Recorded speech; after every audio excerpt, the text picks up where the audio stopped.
ਅੱਜ ਦੀ ਵੀਡੀਓ ਬਹੁਤ ਹੀ ਸੋਹਣੀ ਹੋਣ ਵਾਲੀ ਹੈ ਕਿਉਂਕਿ ਅੱਜ ਆਪਾਂ ਦੇਖਣਾ ਪਾਕਿਸਤਾਨ ਆਰਮੀ ਦੇ ਵਿੱਚ ਕਿਹੜੇ-ਕਿਹੜੇ ਰੈਂਕ ਹੁੰਦੇ ਆ, ਉਹਨਾਂ ਦੀ ਸੈਲਰੀ ਕੀ ਹੁੰਦੀ ਹੈ, ਉਹਨਾਂ ਦਾ ਲਾਈਫ ਸਟਾਈਲ ਕਿਦਾਂ ਦਾ ਹੁੰਦਾ ਹੈ, ਪੂਰਾ ਸਟਰਕਚਰ ਕੀ ਹੈ, ਉਹਨਾਂ ਦੀ ਇਨਸੈਟ ਲਾਈਫ ਕਿਦਾਂ ਦੀ ਹੁੰਦੀ ਹੈ, ਸਾਰਾ ਕੁਝ ਜਾਣ। ਪਾਕਿਸਤਾਨ ਆਰਮੀ ਹਮੇਸ਼ਾ ਹੀ ਸੁਰਖੀਆਂ ਦੇ ਵਿੱਚ ਬਣੀ ਰਹਿੰਦੀ ਹੈ, ਇੰਡੀਅਨ ਮੀਡੀਆ ਦੇ ਵਿੱਚ ਵੀ ਛਾਈ ਰਹਿੰਦੀ ਹੈ ਕਿਉਂਕਿ ਅਸਲ ਦੇ ਵਿੱਚ ਪਾਕਿਸਤਾਨ ਨੂੰ ਕੰਟਰੋਲ ਕਰਨ ਵਾਲੀ ਪਾਕਿਸਤਾਨੀ ਆਰਮੀ ਹੀ ਹੈ। ਸੋ ਜਾਣ ਲੈਂਦੇ ਆ ਅੱਜ ਇੱਕ ਸੋਲਜਰ ਦੀ ਲਾਈਫ, ਕਿਹੋ ਜੀ ਲਾਈਫ ਹੈ, ਪੇ ਸਕੇਲ ਕਿੰਨਾ ਹੈ, ਸਾਰਾ ਕੁਝ A to Z। ਵੀਡੀਓ ਦੇਖਿਓ ਐਂਡ ਤੱਕ ਤੇ ਚੈਨਲ ਨੂੰ ਸਬਸਕ੍ਰਾਈਬ ਕਰਨਾ ਨਾ ਭੁੱਲਿਓ। ਤੁਸੀਂ ਚੈਨਲ ਨੂੰ ਸਬਸਕ੍ਰਾਈਬ ਨਹੀਂ ਕਰ ਰਹੇ, ਮੈਂ ਨੋਟ ਕਰ ਸਬਸਕ੍ਰਾਈਬ ਨਹੀਂ ਕਰ ਰਹੇ, ਬਸ ਵੀਡੀਓ ਦੇਖਦੇ ਆਂ ਤੇ ਚਲੇ ਜਾਂਦੇ ਆ ਤੇ ਮੈਂ ਰਹਿ ਜਾਂਦਾ ਤੇ ਬੋਲਦਾ ਇਕੱਲਾ ਹੀ ਹੈ। ਇਦਾਂ ਨਾ ਕਰਿਆ ਕਰੋ ਯਾਰ please Bhai Sahib, channel subscribe ਕਰ ਦਿਓ ਹੁਣੇ ਤੇ ਵੀਡੀਓ ਕਰਦੇ ਆਂ ਸ਼ੁਰੂ।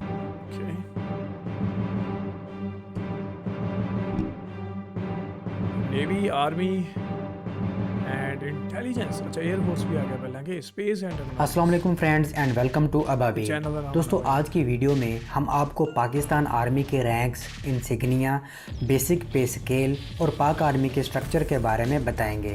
इसके अलावा हम आपको ये भी बताएंगे कि पाक आर्मी के रैंक्स एयरफोर्स और नेवी के किन रैंक्स के बराबर हैं।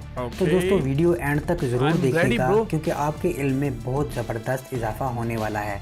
पाक आर्मी में रैंक्स को 3 हिस्सों में तकसीम किया गया है, जो कि commissioned officer ranks, junior commissioned officer ranks, non commissioned officer ranks या अदर रैंक्स हैं। तो दोस्तों सबसे पहले बात करते हैं सोल्जर्स की, जिसका कोई रैंक या इंसिग्निया नहीं होता। पाकिस्तान में सोल्जर्स की बेसिक पे स्केल 5 है। इसके बाद आते हैं NCO यानी नॉन बेसिक पे स्केल 5 क्या है, और 5 लाख है की है या कोई होर टर्म सी है। 5 का मतलब की है भाई, पूरा नहीं दसिया यार। कमीशन्ड ऑफिसर्स इस कैटेगरी में सबसे नीचे लांस नैक होता है, जो कि सोल्जर से प्रमोट होकर ही बनता है। लांस नैक की बेसिक पे स्केल 6 होती है। इसका इंसिग्निया एक सिंगल स्ट्रिप होती है। इसके बाद नैक आता है, जिसका इंसिग्निया डबल स्ट्रिप और बेसिक पे स्केल 6 या 7 होती है। ਇਹ ਤਾਂ ਮੈਨੂੰ ਪਤਾ ਯਾਰ, ਇੱਧਰ ਵੀ ਆਈ ਹੈ ਨੈਕ ਹੁੰਦਾ, ਫਿਰ ਮੇਰੇ ਖਿਆਲ ਹੌਲੀ ਹੌਲੀ ਬਾਕੀ ਜਿਹੜੇ ਆਉਣਗੇ ਮੈਨੂੰ ਹਾਲਾਂਕਿ ਸੀਕੁਐਂਸ ਵਾਈਜ਼ ਨਹੀਂ ਪਤਾ, ਠੀਕ ਹੈ। ਮੇਜਰ, ਕਰਨਲ, ਸੂਬੇਦਾਰ, ਬ੍ਰਿਗੇਡੀਅਰ ਤੇ ਇਦਾਂ ਦੇ ਰੈਂਕ ਹੁੰਦੇ ਆ ਅੱਗੇ। हालांकि मैंने हजी इस तो बाद केड़ा नैक हुंदा वो नहीं मैंने पता, हवलदार होएगा शायद। नैक के बाद आते हैं हवलदार, जिसे अंग्रेजी में सार्जेंट भी कहा जाता है। हवलदार तीसरा बड़ा नॉन कमीशन्ड ऑफिसर है। हवलदार की बेसिक पे स्केल 7 या 8 होती है। इस बाजू पर 3 स्ट्रिप के निशान होते हैं। आपको बता दें कि एक हवलदार के अंडर कमांड 3 नैक होते हैं और एक नैक के अंडर कमांड 10 सोल्जर होते हैं और इन 10 सोल्जर में से एक सीनियर होता है। मेरे ख्याल इंडिया ਦੇ ਵਿੱਚ ਵੀ सेम इदा ही है, जिसे लांस नैक कहते हैं। इसी तरह हवलदार के अंडर कमांड 3 नैक में से एक लांस हवलदार होता है। दोस्तों लांस नैक और लांस हवलदार एजाजी तौर पर परफॉर्मेंस और अच्छे रिकॉर्ड की बिना पर कंपनी कमांडर की तरफ से बनाए जाते हैं। इसके अलावा नॉन कमीशन ऑफिसर या अदर रैंक्स में कंपनी क्वार्टर मास्टर हवलदार, कंपनी हवलदार मेजर, बटालियन क्वार्टर मास्टर हवलदार, बटालियन हवलदार मेजर भी होते हैं। इन रैंक्स की बेसिक पे स्केल तो हवलदार के बराबर ही होती है, लेकिन इनको खास अपॉइंटमेंट्स दी जाती हैं, जिसकी वजह से ये रुतबे और सीनियरिटी में हवलदार से ऊपर होते हैं। दोस्तों आपको बता दें कि एक बटालियन या यूनिट में 3 कंपनियां या बैटरियां होती हैं, जिनके मुख्तलिफ नाम होते हैं, जैसा कि अल्फा, ब्रावो और चार्ली। एक कंपनी में 7 से 8 हवलदार होते हैं और इन हवलदारों में से सीनियर या काबिल हवलदार को कंपनी क्वार्टर मास्टर हवलदार बना दिया जाता है, जो कंपनी के खाने पीने, साजो सामान, सोल्जर्स की किट और दूसरी इक्विपमेंट्स फराहम करने का जिम्मेदार होता है। इसी तरह इन हवलदारों में से सीनियर और काबिल हवलदार को कंपनी हवलदार मेजर या बटालियन हवलदार मेजर बना दिया जाता है, जिसे फौजी CHM या BHM कहते हैं। CHM यानी कंपनी हवलदार मेजर कंपनी के डिसिप्लिन, मोराल और ट्रेनिंग का जिम्मेदार होता है। यही वो शख्स है जो सुबह और शाम को अपनी कंपनी को इकट्ठा करता है और रिपोर्ट अपने सीनियर को देता है। सुबह और शाम को फौजियों की हाज़िरी लगाने को फालिन कहते हैं और CHM ही वो शख्स है जिसकी मिन्नत तरले करके फौजी आउटपास या छुट्टी ले सकते हैं। दोस्तों इसी तरह पूरी बटालियन, यूनिट या रेजिमेंट में 24 से 29 हवलदार होते हैं और इनमें से सीनियर हवलदार को बटालियन क्वार्टर मास्टर हवलदार बना दिया जाता है। RQH पूरी बटालियन के खाने पीने, साजो सामान और इक्विपमेंट्स का जिम्मेदार होता है और इसी तरह पूरी बटालियन के डिसिप्लिन को बरकरार रखने के लिए सबसे सीनियर या क्वालिफाइड हवलदार चुना जाता है, जिसे बटालियन हवलदार मेजर या रेजिमेंट हवलदार मेजर कहते हैं। और यही शख्स यूनिट या बटालियन का सबसे पावरफुल हवलदार होता है और रोज़ाना सुबह और शाम को बटालियन की फालिन करता है और कंपनी हवलदार मेजर से कंपनी की रिपोर्ट लेता है और अपने सीनियर को देता है। दोस्तों इसके बाद जेसीओ कैटेगरी आती है, यानी कि junior commission officer. Junior commission officer में सबसे नीचे नायब सूबेदार होता है, जो कि सीनियर हवलदार में से क्लासेस और कोर्सेज पास करने वाले को बनाया जाता है। कैवलरी यूनिट्स में नायब सूबेदार को नायब रिसालदार भी कहा जाता है।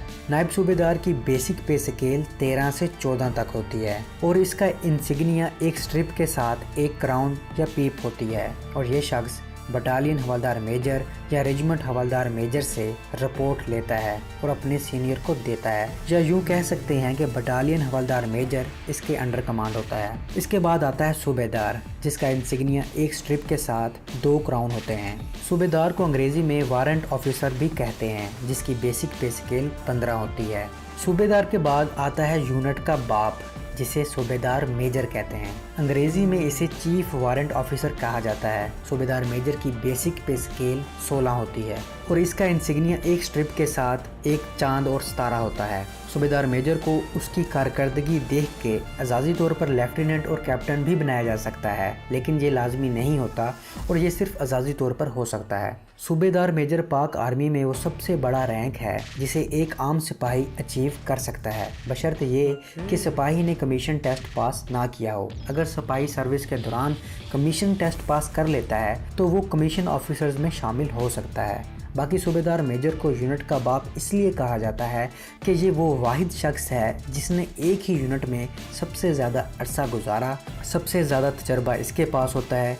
यही वो शख्स है जो कभी सोल्जर हुआ करता था, लेकिन वक्त के साथ साथ आज 16वें स्केल का ऑफिसर बन चुका है और यूनिट इसी के एक इशारे पर है।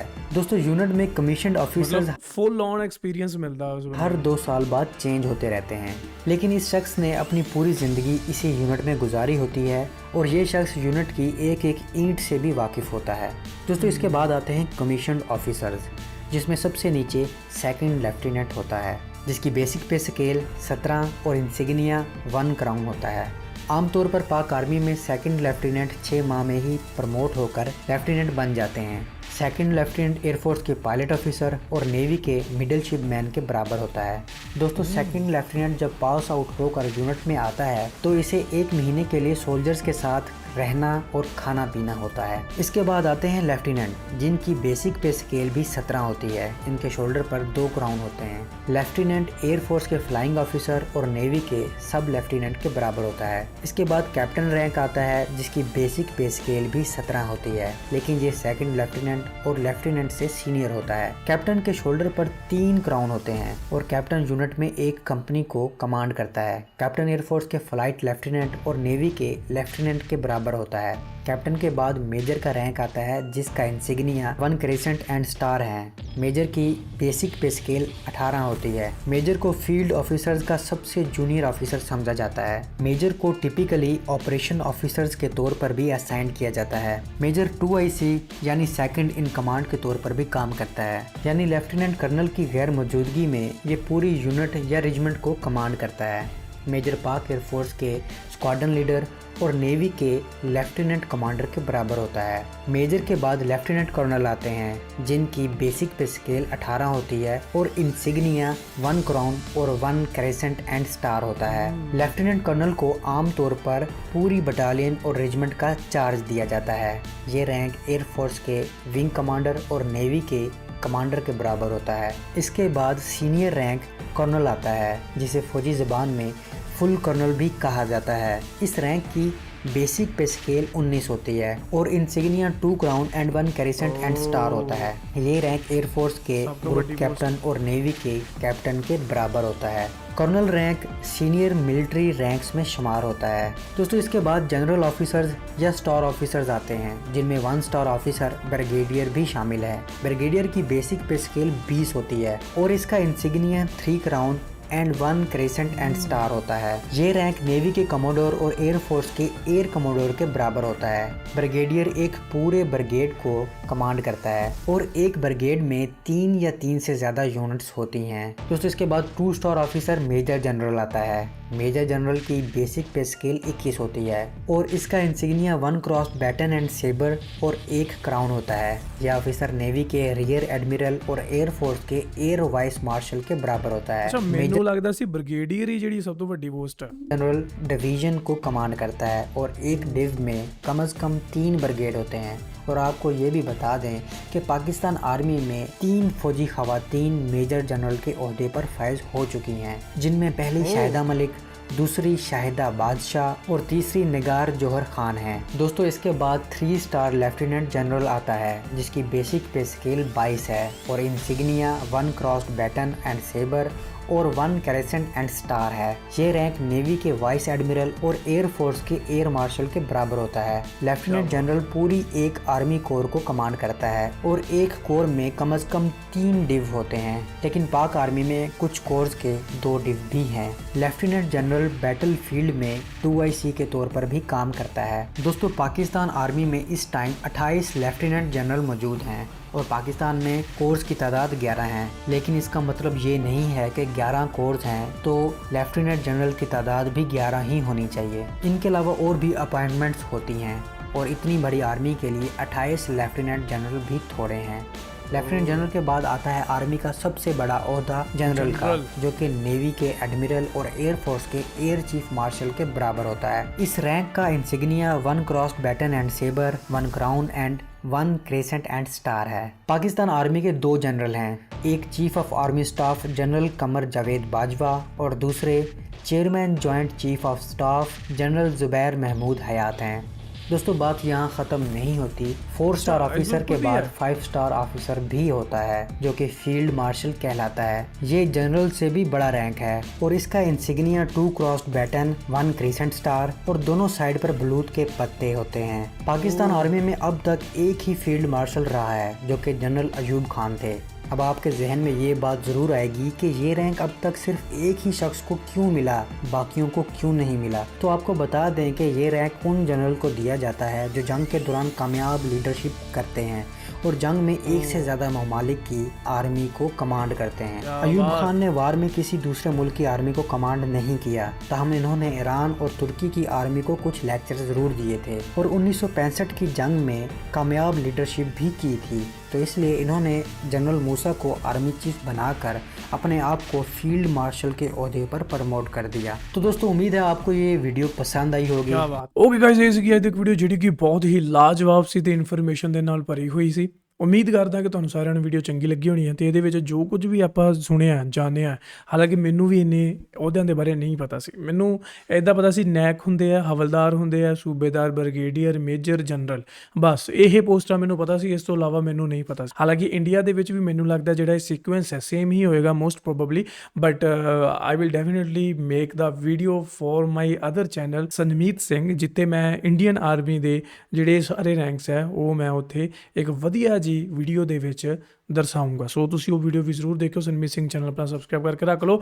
ਐਂਡ ਅੱਜ ਦੀ ਵੀਡੀਓ ਦੇ ਵਿੱਚ ਯਾਰ ਬਹੁਤ ਕੁਝ ਸਿੱਖਣ ਦਾ ਮੌਕਾ ਮਿਲਿਆ ਨਾ, ਪਰ ਇੱਕ ਗੱਲ ਸੀ ਵੀ ਹਾਂ ਵੀ ਇਸ ਜਿਹੜੀਆਂ ਪੋਸਟ ਹੈ ਇਹਨਾਂ 'ਤੇ ਜੰਪ ਕਿੱਦਾਂ ਕਰਨਾ ਹੈ, ਇਹ ਪ੍ਰਮੋਟ ਕਿੱਦਾਂ ਹੋਣਾ ਇਹਨਾਂ 'ਤੇ, ਕੋਈ ਪਾਰਟੀਕੂਲਰਲੀ ਹਰ ਇੱਕ ਪੋਸਟ ਦੇ ਲਈ ਟੈਸਟ ਔਰਗੇਨਾਈਜ਼ ਕੀਤੇ ਜਾਂਦੇ ਆ ਜਾਂ ਫਿਰ ਇਹ ਤੁਹਾਡੀ ਪਰਫਾਰਮੈਂਸ ਦੇ ਬੇਸ 'ਤੇ ਹੀ ਰਹਿੰਦੇ ਆ ਕਿ ਤੁਹਾਡੀ ਪਰਫਾਰਮੈਂਸ ਕੀ ਹੈ, ਤੁਸੀਂ ਕਿੱਦਾਂ ਕੰਮ ਕਰ ਰਹੇ ਹੋ, ਤੁਹਾਡਾ ਡਿਸਪਲਿਨ ਕਿੱਦਾਂ ਹੈ, ਮਤਲਬ ਇਹ ਵੇ ਆਫ ਬਿਹੇਵੀਅਰ ਜਾਂ ਯੂ ਨੋ ਆਲ ਦੈਟ ਸਾਰੀਆਂ ਚੀਜ਼ਾਂ ਜਿਹੜੀਆਂ ਮਾਇਨੇ ਰੱਖਦੀਆਂ, ਇਹਦੇ ਬਾਰੇ ਨਹੀਂ ਹਜੇ ਆਪਾਂ ਨੂੰ ਪਤਾ ਲੱਗਾ। ਪਰ ਮੈਂ ਜਿਹੜੀ ਵੀਡੀਓ ਬਣਾਊਂਗਾ ਉਹਦੇ 'ਚ ਮੈਂ ਸੋਚ ਰਿਹਾ ਕਿ ਮੈਂ ਇੱਦਾਂ ਹੀ ਡਿਸਕਸ ਕਰੂੰਗਾ ਕਿ ਇਹਨਾਂ ਰੈਂਕ 'ਤੇ ਜੰਪ ਕਿੱਦਾਂ ਕਰਨਾ। ਵੀ ਇੱਕ ਤਾਂ ਹੋ ਗਿਆ ਚਲੋ ਟੈਸਟ ਦੇ ਰਹੇ ਹੋ ਤੁਸੀਂ ਹੈ ਨਾ, ਪਰ ਇਹ ਵੀ ਹੈ ਨਾ ਕਿ ਅਪਰਚੂਨਿਟੀਜ਼ ਜਿੰਨੇ ਵੀ ਆ, ਮੰਨ ਲਓ 6 ਲੱਖ ਨੈਕ ਹੈ ਤਾਂ ਉਹ 6 ਲੱਖ ਦੇ 6 ਲੱਖ ਜਿਹੜੇ ਸੋਲਜਰਸ ਆ ਬਈ ਉਹਨਾਂ ਨੂੰ ਕੀ ਕਹਿੰਦੇ ਆ ਵੀ ਉਹਨਾਂ ਨੂੰ ਮੌਕਾ ਮਿਲਣਾ ਚਾਹੀਦਾ ਸਾਰਿਆਂ ਨੂੰ ਅੱਗੇ ਪ੍ਰਮੋਟ ਹੋਣ ਦਾ ਹੈ ਨਾ, ਪਰ ਪ੍ਰਮੋਟ ਨਹੀਂ ਹੁੰਦੇ, ਸਾਰੇ ਪ੍ਰਮੋਟ ਨਹੀਂ ਹੁੰਦੇ। 6 ਲੱਖ ਦੇ 6 ਲੱਖ ਕਿੱਦਾਂ ਪ੍ਰਮੋਟ ਹੋ ਜਾਣਗੇ ਹੈ ਨਾ।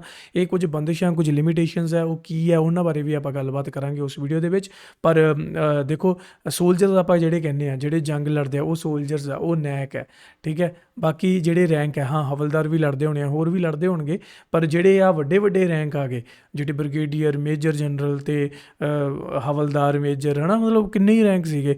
ਤਾਂ ਮੇਰੇ ਖਿਆਲ ਇਹ ਜੰਗ ਦੇ ਵਿੱਚ ਬਹੁਤ ਘੱਟ ਜਾਂਦੇ ਹੋਣੇ ਆ, ਜਾਂ ਸਿਰਫ ਇਹ ਦੂਰੋਂ ਬਸ ਹੁਕਮ ਹੀ ਮਾਰਦੇ ਹੋਣੇ ਕਿ ਇੱਦਾਂ ਕਰੋ ਤੇ ਇੱਦਾਂ, ਹੈ ਨਾ ਜੀ। ਸੋ ਰੈਂਕ ਦੇ ਵਾਈਜ਼ ਜਿਹੜਾ ਫਿਰ ਕੰਮ ਵੀ ਉੱਦਾਂ ਦਾ ਮਤਲਬ ਡਿਵਾਈਡ ਕੀਤਾ ਜਾਂਦਾ। ਬਾਕੀ ਤੁਹਾਨੂੰ ਕੀ ਲੱਗਦਾ, ਤੁਹਾਨੂੰ ਇਨਫੋਰਮੇਸ਼ਨ ਕਿੱਦਾਂ ਦੀ ਲੱਗੀ ਥੱਲੇ ਕਮੈਂਟ ਕਰਕੇ ਪੱਕਾ ਦੱਸਿਓ, and make sure you hit subscribe.